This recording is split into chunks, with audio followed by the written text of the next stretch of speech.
नमस्कार मित्रों, मैं हूं डॉक्टर हरिनिवास और आप सुन रहे हैं इस समय संस्कृत साहित्य एवं संस्कृति के चैनल पे महाकवि भर्तृहरि का वैराग्य शतक।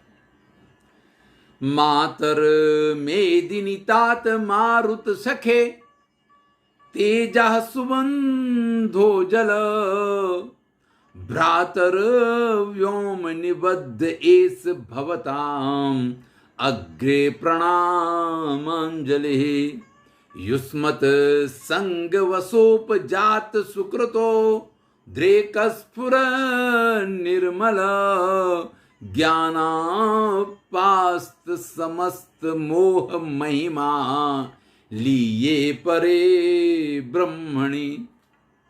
भैया पंच महाभूतों को लेकर के और महाकवि भर्तृहरि सबसे पहले उनको प्रणाम करते हैं। कहते हैं, हे पृथ्वी आप हमारी माता हो, हे मरुत हे पवन देव आप हमारे पिता हो, हे अग्नि आप हमारे सखा हो, हे जल आप हमारे सबसे प्यारे मित्र हो, और हे आकाश आप हमारे बड़े भाई हो। आप सबके सामने मैं हाथ जोड़ करके प्रणाम करता हूं, क्योंकि आप लोगों के साथ से, आप लोगों के व्यवहार के कारण जो मेरे अंदर एक सुकृत, एक पुण्य उत्पन्न हुआ, जिससे मेरा जीवन निर्मल बना और मेरे जीवन में ज्ञान की गंगा बही और मेरे मन का मोह नष्ट हुआ, और आज मैं परब्रह्म परमात्मा को प्राप्त करने की स्थिति को जो प्राप्त हुआ हूं, इसमें आप सबका आभार है, आप सबका धन्यवाद है। इसलिए मैं आप सबको प्रणाम करता हूं। अब आप कहेंगे कि भैया इन सब ने क्या ऐसा उपकार कर दिया कि जिसकी वजह से व्यक्ति जो है वो इनका धन्यवाद करे। हमारी संस्कृति में तो है, प्रातः काल पृथ्वी पे पैर रखने से पहले माता पृथ्वी को प्रणाम करना, उनका धन्यवाद ज्ञापन करना, क्योंकि हम चाहे उस पर थूकें, हम चाहे उस पर गंदगी फैलाएं, हम कुछ भी करें, लेकिन वो कभी भी हमारा भार उठाने के लिए मना नहीं करती है। अगर आपको सहिष्णुता सीखनी है, अगर आपको सहनशीलता सीखनी है, इसीलिए पृथ्वी को माता कहते हैं। जितनी सहनशीलता आपकी माता में भी ना हो, उससे भी अधिक ये सहनशील है। तो भैया ये बहुत बड़ी शिक्षा है जो हमें हमारी माता पृथ्वी देती है, और अगर वो शिक्षा हमें मिली है तो हमारे जीवन में कोई हमारे साथ उपकार कर रहा है तो बड़ा आनंद नहीं आएगा, और कोई अगर हमारा कुछ बुरा कर रहा है तो भी हम व्याकुल तो नहीं होंगे। आपने कभी पृथ्वी को व्याकुल होते देखा है क्या? नहीं होती है। तो कितनी बड़ी शिक्षा हमें देती है। पवन देव की बात कर लीजिए, वो कभी ये नहीं सोचते हैं कि भाई इसने गंदगी फैला करके मुझे दुर्गंध युक्त बनाया है, तो चलो इसको श्वास मत आने दो।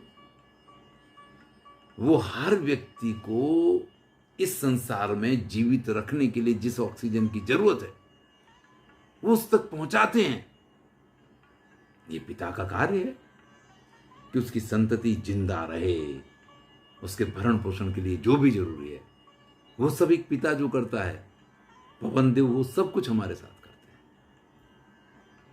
अब जब कोई पिता इस तरीके का व्यवहार करे कि अरे ये बेटा तो यार हमारी बात नहीं सुनता है, तो इसके साथ तो ऐसा व्यवहार होगा, और ये बेटा हमारे कहे में है तो इसके साथ ऐसा व्यवहार होगा, तो भैया आप पिता होने के अधिकारी हैं या?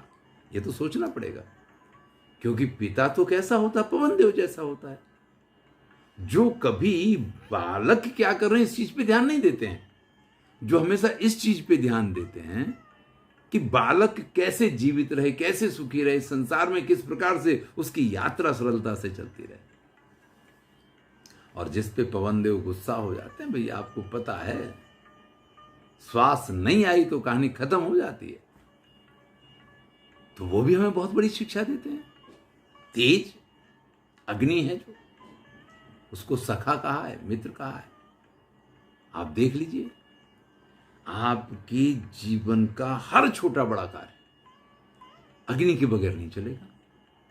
और ये ऐसा मित्र है, ज्ञान को भी अग्नि कहा गया है। अग्नि की उत्पत्ति भी मुख से मानी गई है,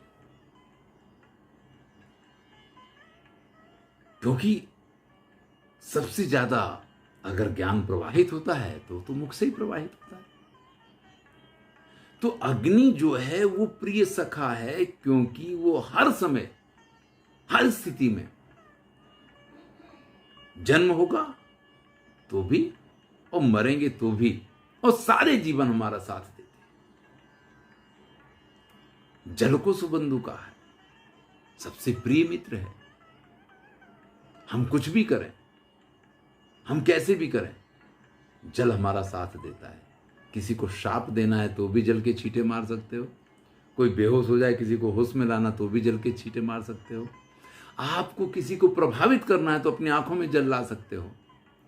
अगर आपको शिव को प्रभावित करना है, उनको प्रसन्न करना है, तो आप उनके ऊपर भी जल चढ़ा के प्रसन्न कर सकते हो।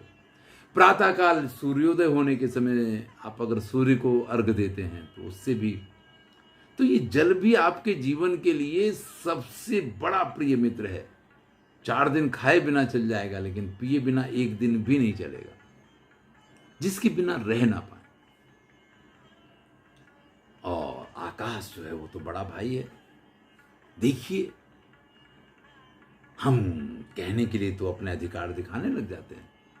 अरे बड़ा भाई हूं, कैसे मेरी बात नहीं मानोगे, कैसे ऐसा नहीं करोगे। कभी आकाश ने आपसे कहा है कि वो आपका बड़ा भाई है, आपको उसकी आज्ञा माननी चाहिए? अरे हम कितना चिल्लाते हैं, हम कितना बोलते हैं, हमारे सारे शब्द, हमारी सारी बातें, उनकी गति आकाश में होती है। सब कुछ उसमें छुपा रहता है और सब इस तरीके से व्याप्त है, जिन खोजा तिन पाइयां गहरे पानी पेट।